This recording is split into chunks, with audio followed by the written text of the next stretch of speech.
गोपालगंज जिले का बहुचर्चित हत्याकांड का हुआ खुलासा। रोहित हत्याकांड का हुआ खुलासा। गाली देने वाले थानेदार भी आखिरकार नपे। बिहार डीजीपी गुप्तेश्वर पांडे ने फेसबुक लाइव पर आकर किया बहुत बड़ा खुलासा। देखिए। गुप्तेश्वर पांडे, डीजीपी बिहार, मैं सबको प्रणाम करता हूं। आप जितने भी हमको फेसबुक लाइव पर देख रहे हैं, एक बड़ा अहम सवाल है कि मुझे आज फेसबुक लाइव पर क्यों आना पड़ा। ये बहुत ही महत्वपूर्ण सवाल है। तो इसके बारे में यही कहना चाहूँगा कि मैं इस बिहार प्रदेश का डीजीपी हूँ और डीजीपी होने के नाते यहाँ विधि व्यवस्था संधारण की पूरी जवाबदेही मेरी है। ये पुलिस की है। अपराध नियंत्रण का मामला हो या विधि व्यवस्था संधारण का मामला हो, ये प्राथमिक जिम्मेदारी पुलिस की होती है और उसी पुलिस बल का मैं मुखिया हूँ। तो प्रदेश में कहीं भी तनाव न हो, फसाद न हो, चाहे वो जातीय फसाद हो या सांप्रदायिक फसाद हो, ये मेरी जिम्मेदारी है। सरकार ने इसीलिए मुझे बनाया है और हर प्रदेश की डीजीपी की ये जिम्मेदारी होती है, केवल मेरी नहीं है।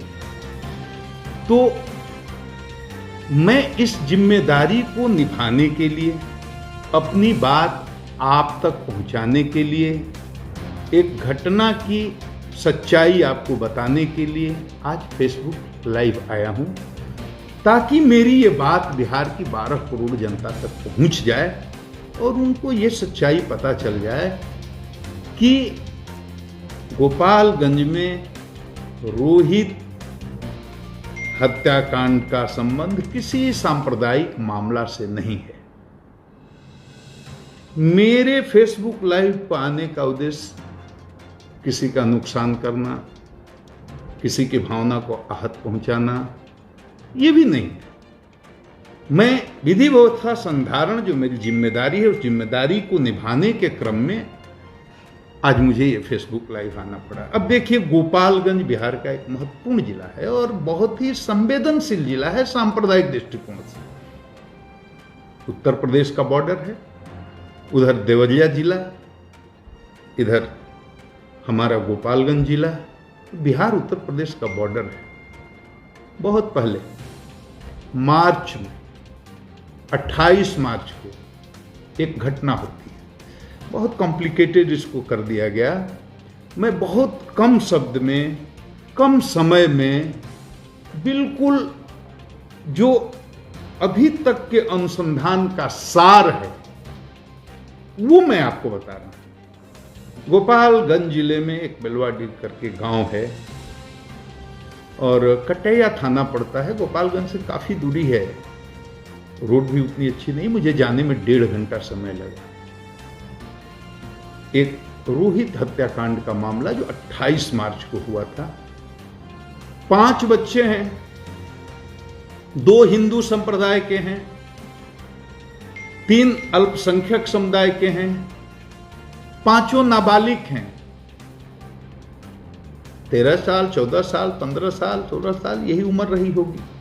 मैंने सबको देखा है, सबसे मिला हूं, एक मृतक रोहित को छोड़कर, और सबसे बात भी की है। सब नाबालिग बच्चे हैं, आपस में दोस्त हैं, आपस में मिलते हैं, जुलते हैं, खेलते हैं।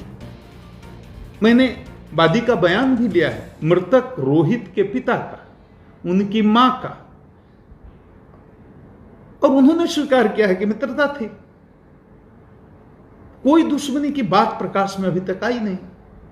गांव में कोई झगड़ा हो, झंझट हो, तनाव हो, हिंदू मुस्लिम की बात हो, मुझे तो लोगों ने बताया 15 साल से कोई बात ऐसी नहीं हुई। एक से एक स्थितियां आई, एक से एक परिस्थितियां आई, और हाल के इस साल में तो कई ऐसे अवसर आए जब सांप्रदायिक सद्भाव बिगड़ सकता था।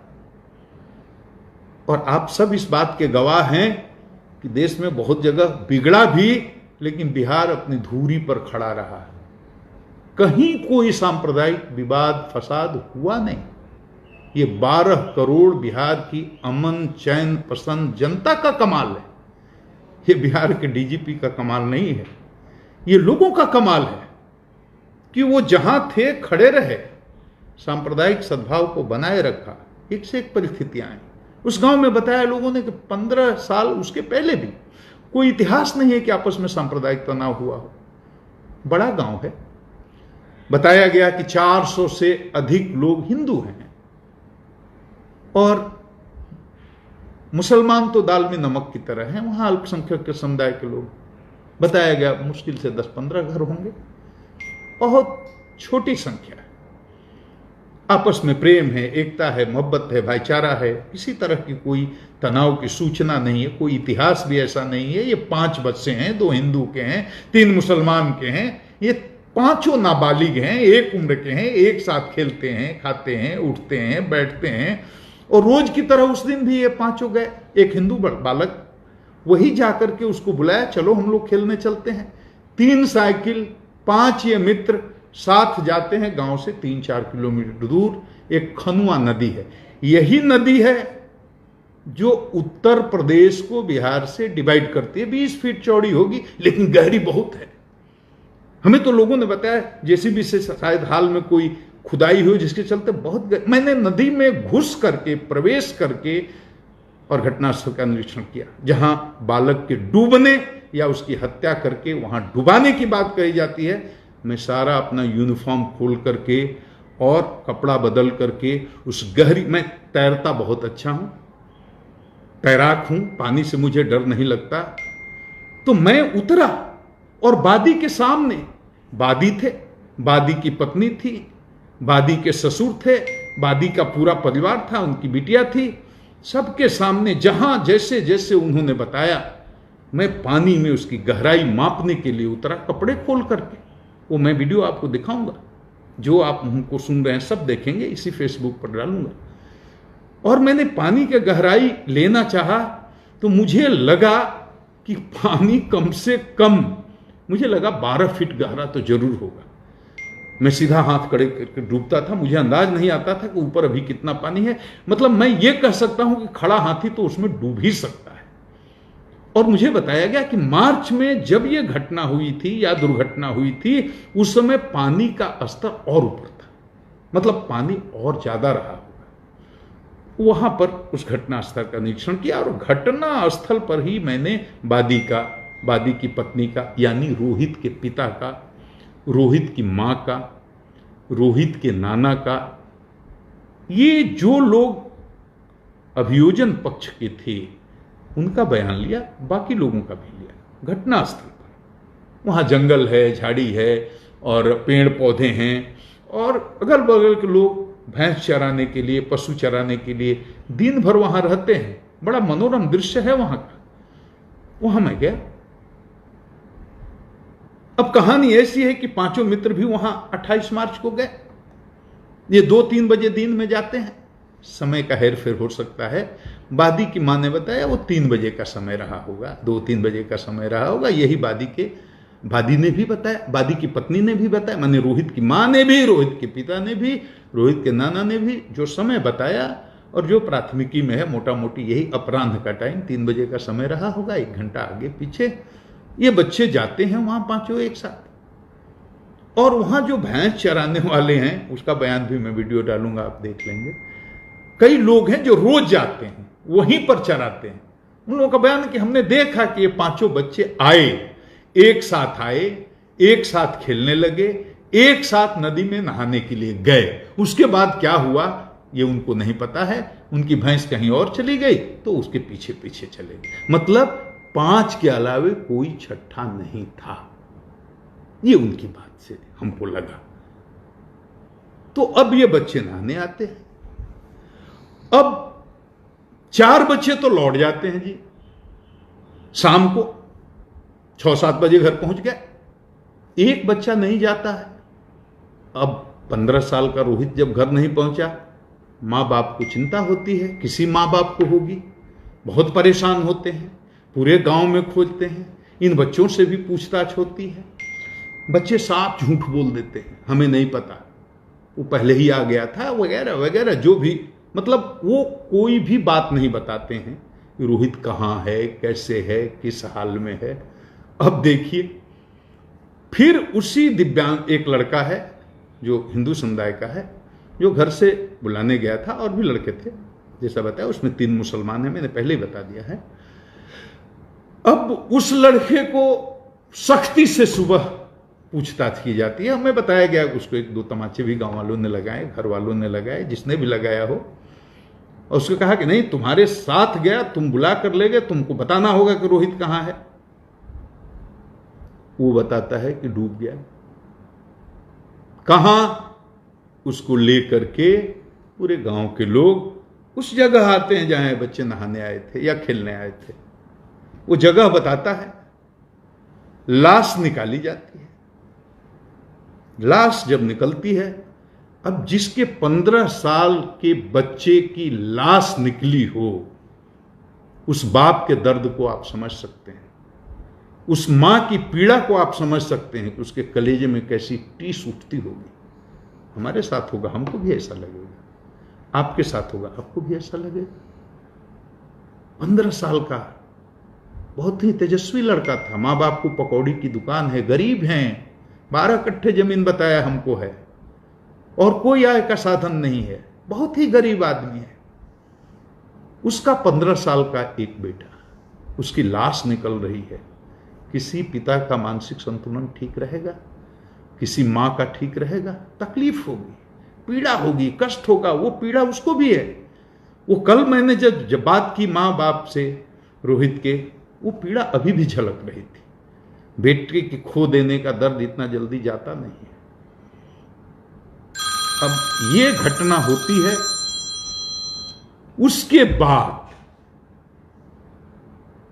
हम यहां कोई जजमेंट नहीं दे रहे हैं कि लड़का रोहित खुद डूब गया या इन बच्चों ने उसकी हत्या करके उसको डुबा दिया। इस पर तो अनुसंधान चल रहा है, इस पर कोई जजमेंट नहीं है। लाश निकली, मां बाप के लिए बहुत बड़ी बात है।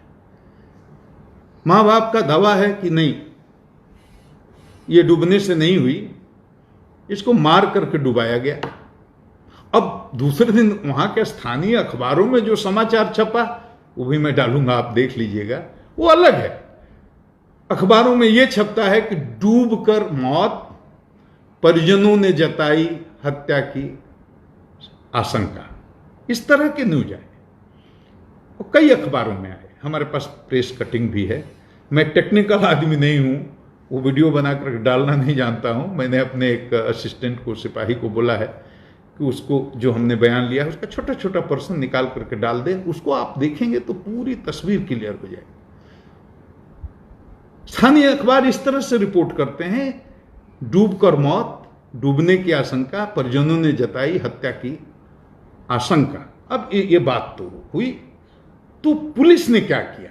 पुलिस की भूमिका क्या रही? पुलिस ने कोई इफ बट नहीं किया। रोहित के पिता ने जो कहा, पुलिस ने एफआईआर कर लिया। उसने कहा हत्या हुई, हत्या का मुकदमा दर्ज कर लिया। और कानूनी प्रावधान है कि अगर कोई प्राथमिकी दर्ज करने जाता है, कराने जाता है, तो आप ये नहीं बोल सकते कि तुम इसमें ऐसे लिखो या तुम में ऐसे सुधार करके लिखो तब हम प्राथमिकी दर्ज करेंगे। उसने हत्या का आरोप लगाया, जैसे लगाया वैसे थाना प्रभारी ने उसका हत्या का मुकदमा दर्ज कर लिया। और दर्ज ही नहीं कर लिया, तत्काल बिना विलंब किए हुए 5 अभियुक्तों की गिरफ्तारी हो गई। एक भागा हुआ है। 4 बच्चे, 5 बच्चे थे, एक बच्चा तो मर गया, 4 उसके मित्र, उन पर हत्या का मुकदमा, उनको गिरफ्तार कर लिया गया। उसके अलावा 2 लोगों को और वादी के पिता ने हत्या में शामिल होने का या साजिश करने का आरोप लगाया। उसमें एक जो बच्चा है उसका कोई पिता है, एक और गांव का कोई आदमी है, दोनों एडल्ट है। उसमें भी एक को गिरफ्तार कर लिया। मैंने 6 में से 5 गिरफ्तार, एक कहीं भागा है।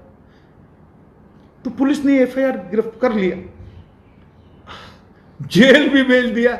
एडल्ट तो जेल गया। अब 4 जो किशोर हैं वो कहां जाएंगे? किशोर न्याय परिषद में, क्योंकि नाबालिग है, जेल नहीं जाए। अब किशोर न्याय परिषद ने उनको, जब उनको उपस्थापित किया तो उनको पेरोल पर रिहा कर दिया। अभी कोविड-19 का समय भी चल रहा है, उनको रिहा कर दिया कुछ दिनों के बाद, 4-5 दिन के बाद, मैं समय ठीक से नहीं बता रहा हूं, 1 सप्ताह के अंदर वो घर आ गए। अब जैसे घर आते हैं तो वादी को लगता है कि पुलिस ने जरूर इसमें कुछ गड़बड़ कर दिया, नहीं तो हत्या के मुकदमे में जिसको भेजा गया था वो घर कैसे आ गए। यहां से उसकी हताशा शुरू होती है क्योंकि उसने अपना बेटा खोया है, उसकी निराशा शुरू होती है, पुलिस से शिकायतें शुरू होती हैं, पुलिस अनुसंधान में जाती है, उसकी गाड़ी के सामने लौटते हैं लोग, थाना प्रभारी पर आरोप लगाए जाते हैं, पुलिस को गालियां दी जाती हैं और तरह तरह की बातें शुरू होती हैं। कम्युनिकेशन गैप यहां से बनना शुरू होता है और वादी को लगता है कि पुलिस निश्चित रूप से इसमें सही अनुसंधान नहीं कर रही और पुलिस के सहयोग से ही ये बच्चे छूट करके आ गए। ये सच नहीं है, लेकिन ऐसा आरोप और लगता है और वादी के मन में एक हताशा का भाव, निराशा का भाव फैलने लगता है। अनुसंधान चल रहा है, तब तक पोस्टमार्टम रिपोर्ट आ जाती है। अब डॉक्टर जो पोस्टमार्टम करके वो रिपोर्ट देते हैं, अशोक कुमार अकेला जी, उन्होंने बहुत विस्तार से मैंने इसका अध्ययन किया है। अंत में सिर्फ एक बात लिखते हैं कि ये मौत डूबने से हुई है। मैंने उनका बयान भी लिया है, मैं डालूंगा, आप देख लेंगे बाद में। आज ही मैं 5 बजे के आसपास एक वीडियो डालूंगा जिसमें महत्वपूर्ण बयान है। वो बहुत लंबा है, मैंने बहुत लोगों से पूछताछ की है, 50 लोगों से, हर तरह के लोग, वहाँ के स्थानीय लोग, घटनास्थल और उसके बाहर भी जो गांव के लोग हैं, जो वहाँ भैंस चराने लोग हैं, सारे स्वतंत्र विटनेसेज का मैंने बयान लिया है। एक भी ऐसे आदमी का मैंने बयान नहीं लिया है जो इधर से या उधर से कहीं से किसी तरह से उसकी निष्पक्षता में संदेह तो लिया है, लेकिन वो बहुत लंबा हो जाएगा, आपको बहुत परेशानी होगी, आप उतना नहीं देख पाएंगे। तो मैंने उसको एडिट करके छोटा छोटा अंश कुछ लोगों का बयान डाल दिया है, जिससे आपको पूरी एक तस्वीर उभर करके सामने आ जाएगी। बच्चे छूट करके आते हैं तो डॉक्टर साहब की पोस्टमार्टम रिपोर्ट आती है, वो कहते हैं डूबने से मौत। मैंने बात की डॉक्टर साहब से, वो कहते, हमने कहा कैसे आप कह सकते हैं कि डूबने से मौत होती है। अब टेक्निकल टर्म में जो उन्होंने हमको समझाया, उस टर्म में हम आपको नहीं समझा पा रहे हैं, लेकिन उन्होंने कहा कि लंग्स स्पाउजी हो गया था, उसको काटा तो उसमें एयर बबल्स निकल रहे थे, फूल गया था, स्पॉन्जी हो गया था, एयर बबल्स निकल रहे थे। तो ऐसा केवल ड्राउनिंग के केस में डूबने के कारण ही होता है। ये आम आदमी की भाषा में आपको समझा रहा हूं। मैंने ये भी सवाल किया, डॉक्टर साहब आंख में थोड़ा खून या कान में, नाक में खून, इस तरह की बात भी बताई जा रही है। तो उन्होंने बताया डूबने के क्रम में आंख पर और नाक पर इतना प्रेशर पड़ता है कि निकलने के बाद वो नसों से खून निकल जाना या थोड़ा रिसाव हो जाना ये संभव है। लेकिन जब इनके यहाँ डेड बॉडी पोस्टमार्टम के लिए आई थी तो उस समय खून सूख गया था।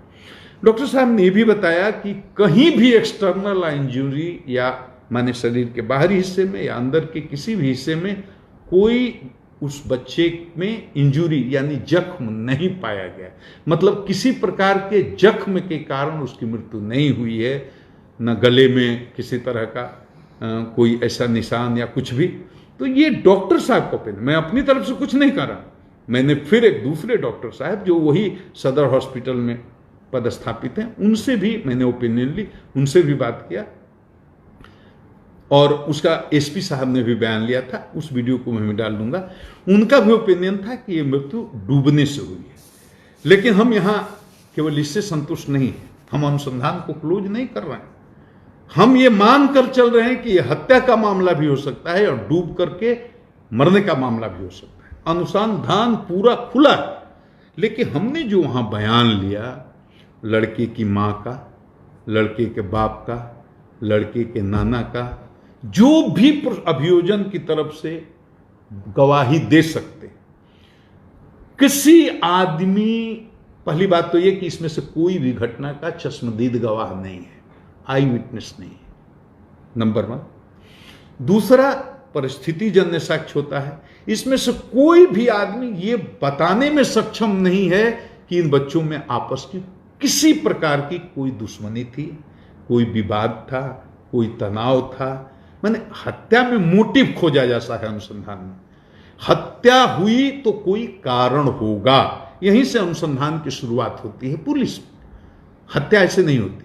हत्या के पीछे कारण प्रॉपर्टी का विवाद हो सकता है, पुरानी दुश्मनी होती है, कोई सेक्स का स्कैंडल का मामला हो सकता है, कोई ईर्ष्या हो सकती है, राजनीतिक प्रतिद्वंद्विता हो सकती है, कोई न कोई कारण होता है, मोटिव होता है। उस कारण को पुलिस अभी तक उस मोटिव को नहीं खोज पाई, और उस मोटिव को खोजने में हम वादी की सहायता चाहते हैं, वादी की पत्नी की सहायता चाहते हैं, अभियोजन पक्ष के सारे गवाहों की हम सहायता चाहते हैं कि हमको मोटिव बताएं, तो वहां से हम अपनी शुरुआत करें। हमें नहीं मिल रहा है। हम तमाम दर्शकों से भी अनुरोध करते हैं कि हत्या, ये मामला अगर हत्या का है तो हत्या का मामला साबित करने के लिए कुछ साक्ष्य जुटाने में आप हमारा सहयोग करें। अगर आपको कहीं से किसी तरह का कोई साक्ष्य मिलता है तो आप हमारा सहयोग करें, क्योंकि हम बहुत ही गहराई में इसका अनुसंधान करवा रहे हैं। सीआईडी भी इसमें लगी हुई है। हम चाहते हत्या करके कोई निकल जाए, हत्या को कोई करके बच जाए, ये हम बर्दाश्त नहीं करेंगे। हत्यारा कोई मेरा रिश्तेदार तो नहीं है, और रिश्तेदार भी होता तो हम नहीं छोड़ते। तो हम इस बिंदु पर साक्ष्य जुटा रहे हैं कि अगर हत्या है तो हत्या क्यों हुई, और इन 4 बच्चों ने, जो उस 5वें बच्चे के मित्र थे, इन पर हत्या का आरोप लगाया गया है। तो ये हत्या क्यों करेंगे? वहां ऐसी क्या परिस्थिति आ गई कि 1 घंटा पहले मित्रता है और साथ में खेलने के लिए आ रहे हैं, और 1 घंटा के बाद ये बच्चों में कौन सी ऐसी बात आ गई कि इतनी दुश्मनी फैल गई कि उन्होंने हत्या करने की सोच ली, और सब एक उम्र के नाबालिग बच्चे। हम इस पर साक्ष्य जुटाने की कोशिश कर रहे हैं, हम उस कारणों को ढूंढने की कोशिश कर रहे हैं। आप भी हमारा सहयोग करिए। सब कुछ ठीक था, 1 महीने के बाद माहौल बदल गया। कहीं से किसी ने न्यूज चला दिया, वो पता नहीं किसी धार्मिक स्थान पर बलि की बात कह दी। उसके बाद रोहित के पिता का अलग अलग लोगों को अलग अलग तरह का बयान देने का मामला आ गया। कहीं वो बोल रहे हैं कि ये किसी धार्मिक स्थल पर उसकी बलि दे दी गई। उसकी माँ, उसके नाना बोल रहे हैं कोई मौलवी ने उन पर पानी छिड़कता था। ये सब जो बातें बोल रही हैं, तो मस्जिद की बात कि मस्जिद में बलि दी गई। मैं एक ही विनम्र प्रार्थना करता हूँ, सीधी सी बात, एक लाइन में आप समझिए, गांव में कोई मस्जिद है ही नहीं, गांव में कोई नमाज पढ़ाने वाला मौलवी है ही नहीं। मौलवी पानी छींटता था, कोई मौलवी ही नहीं है। ये तो नमाज पढ़ने दूसरे गांव में जाते हैं, हमको बताया गया। हाँ, 2-3 साल पहले ये मस्जिद एक आधा कट्ठा जमीन में बनाने की कोशिश कर रहे थे, उसकी नींव भर पड़ी है, एक जगह 7 फीट की दीवार भी उठाई गई है ऊंची, लेकिन पैसा नहीं होने से या जिस कारण से वो काम पूरा नहीं हुआ, इन लोगों ने छोड़ दिया। वो 2-3 साल से वैसे ही पड़ा। मस्जिद नहीं बनी है, मस्जिद नहीं है। मैं फिर से रिपीट करता हूं, गांव में मस्जिद नहीं है, न नमाज पढ़ाने वाला कोई मौलवी है। और फिर मैंने बहुत लोगों से बयान लिया, गांव के लोग, निष्पक्ष लोग, और जिसका बयान लिया सारे एक बहुसंख्यक संप्रदाय के लोग, हिंदू लोग थे। एक एक से पूछा और सबने एक स्वर से कहा कि इसमें कोई सांप्रदायिक मामला ही नहीं है, इसमें कोई मस्जिद मंदिर वाली बात ही नहीं है, ये सब बेकार बात है। ये अफवाह कहां से फैली, कैसे फैली, क्यों फैली, ये हम लोग नहीं जानते हैं। स्थानीय स्तर पर किसी तरह का कोई न सांप्रदायिक तनाव है, न था, न कोई ऐसा मामला है। सारे पत्रकार भी वहां लोकल, जो वहां के रहने वाले, गोपालगंज के नहीं, कटैया के, जहां की घटना है, वो पता नहीं, मैंने किसी को बताया नहीं था। मैं बिल्कुल अकेला अपने एसपी डीआईजी को लेकर गया था, लेकिन सूचना और गाड़ियों का काफिला देकर उनको पता चल गया होगा। तो 10-12 पत्रकार गए, एक एक आदमी से पूछा, सबने कहा सर हम लोगों ने कभी रिपोर्टिंग ही नहीं की इस तरह की बात की कि कोई सांप्रदायिक मामला है। टोटल बिल्कुल निराधार है। अब कहां से किसने ये फैला दी, और जिसके चलते इतना भीषण सांप्रदायिक तनाव की स्थिति उत्पन्न हो गई, तो ये बहुत ही गंभीर मामला है।